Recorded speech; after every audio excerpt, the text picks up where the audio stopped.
Hey, what's up, guys? I don't have an intro on this channel yet, kind of working on it, but I wanted to talk very briefly about Cyberpunk 2077. And I don't want to talk about it from a legal stance because my position on this is not so much based on the legal aspect, although I have made some commentary on the legal aspect that I'd be happy to share with you. You can also find it on Twitter. Hey, it even made bad legal takes, so you know it's a little bit irritating to some people. But the summary of that is basically that the area of streaming in general and streaming video game content is not super fleshed out under copyright case law. It's such a new sort of area that the questions around fair use and streaming aren't solidified in any specific cases. And the argument there goes something like this. If you're a streamer and you're streaming a video game, are you infringing on the type of content that the video game is delivering? My argument for this is no, and I think that resonates really well in the streaming and gaming community for very obvious reasons, right? Streaming is wildly popular, and the idea that every streamer should have to get a license agreement to stream any sort of game, and that they're all just beholden to the whims of game studios is a problem for the entire medium. And I think it's an outdated and sort of antiquated position on the whole thing. And maybe I'll do a full legal video on it sometime on my Ricada Law channel. But for now, I'm going to keep it very basic. If you're streaming a video game and you're there adding commentary, making choices, engaged in a video game that is more than just sort of a visual story, that actually has meaningful choice, and I think role-playing games are a perfect example of this, then I don't think people watching you are at all impacting the market for a game like Cyberpunk, right? They may be encouraged to buy the game, but no one watches a streamer. I shouldn't say no one. Most people don't watch a streamer and go, I'm fulfilled and I now don't need to engage in this game in any sort of way because I have consumed the game vicariously through the streamer. And I think this is borne out pretty well in Twitch viewer numbers, right? If you go in the categories on Twitch, you will see a very different level of engagement across every video game. People are watching the streamers, and you'll see many streamers with consistently high numbers no matter what video game they're playing. They may have specialties, they may be great at Fortnite or whatever, but because they're engaging their audience in a way that the audience reacts to and resonates with, that is more important and even transcendent of the title itself for the most part. Because you can find one streamer playing a game with 100,000 live viewers, and then you can find another streamer playing the same game with 0 to 5 viewers. And it's the relative level of desirability of the streamer that is on display more than the game.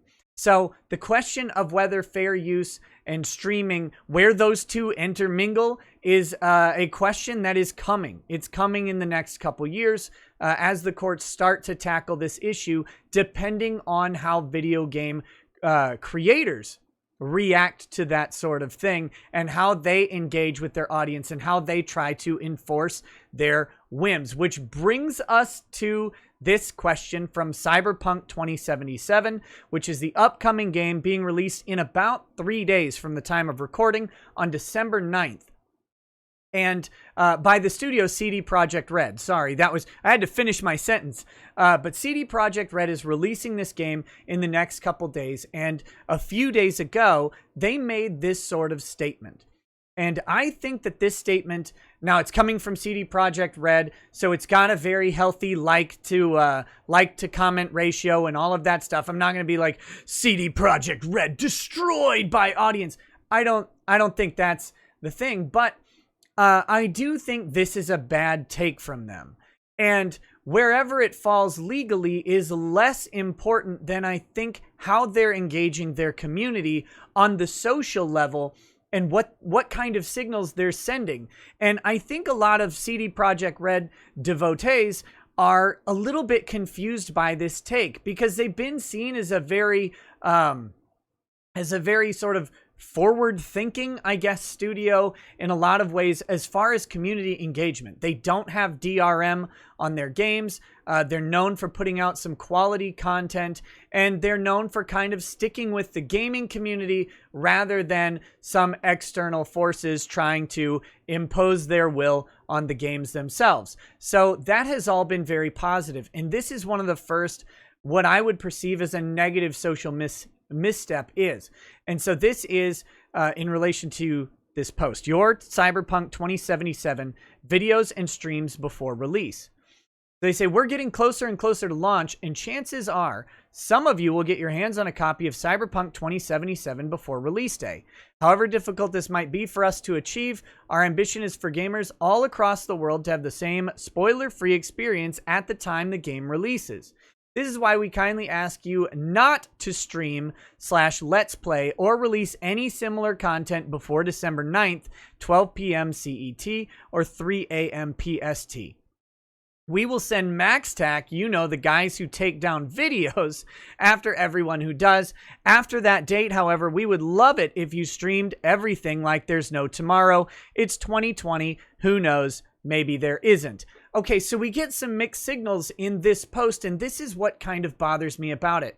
Cyberpunk 2077's creators are saying that they're okay generally with the streaming community. In fact, they want it, and that is the proper sort of stance. You want streamers playing your games and advertising your games and engaging your games, because let's face it, video game streams sell video games. And I can't wait for the analysis on what the actual economic impact of this is, but I would wager it's a very, very substantial amount.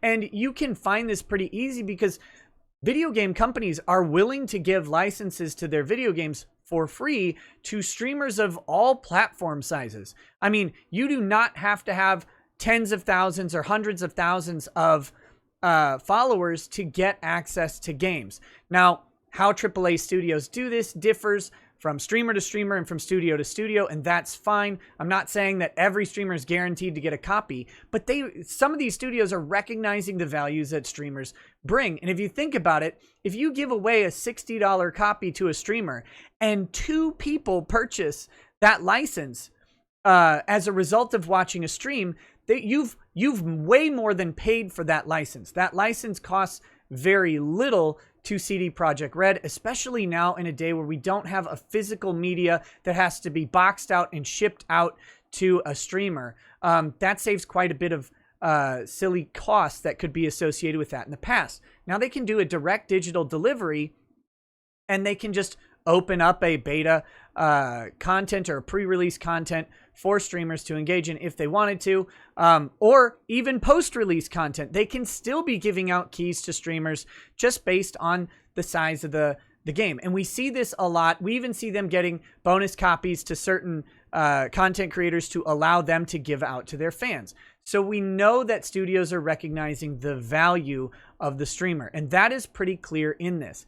The mixed signal I'm getting here is the coyly worded post talking about some of you may get your hands on a copy of Cyberpunk 2077 before release day. Now, certainly there is a possibility that people will illegally procure copies via some sort of piracy or leaks, and those would certainly not be authorized distributions, and CD Projekt Red should go after people who do that in whatever way they see fit.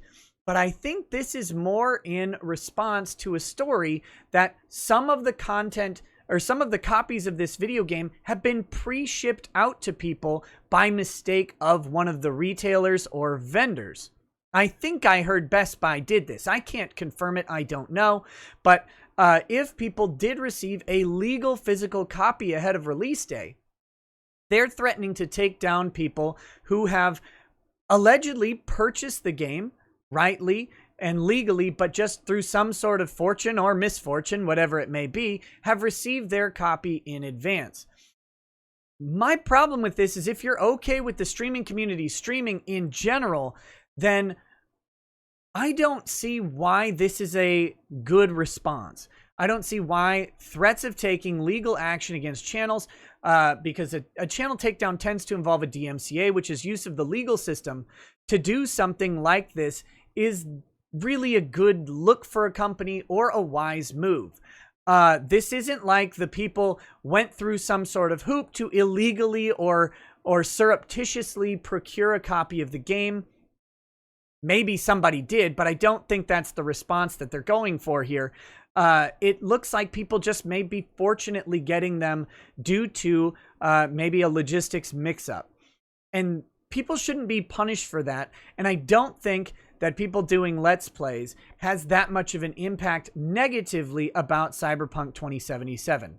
What it does raise is concerns among several people in the gaming community about how this game actually is shaping up, what kind of things are going on behind the scenes. With the numerous delays that have already occurred, people are worried about the status of this game that's shipping in a couple days, what the status of a day one patch is going to look like. All of those sorts of concerns are really flooding to the surface here. And despite their positive reactions on this post, you can actually see a pretty significant negative reaction around the internet with people who are talking about this as well.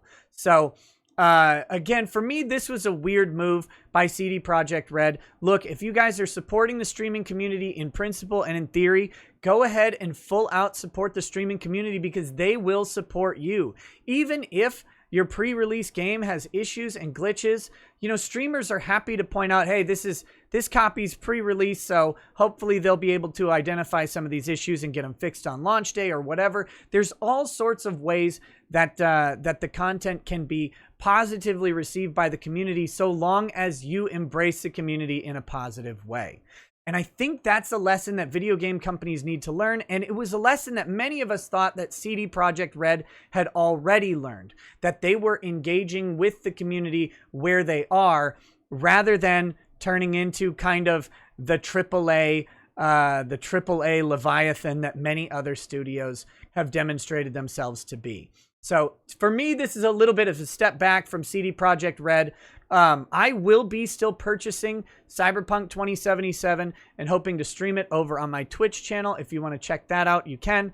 But again, I just wanted to put out a little bit of commentary about why I think this is a silly move, and why I don't think it resonates very well with the community and culture that CD Projekt Red has been building up to this date. So I'm hoping that they turn it around and kind of change their position on stuff like this in the future. And I'm hoping Cyberpunk 2077 is actually a good game. So we'll see in a couple days, I suppose. Until then, thanks for watching, guys. Hope you have a good one. Peace. Peace.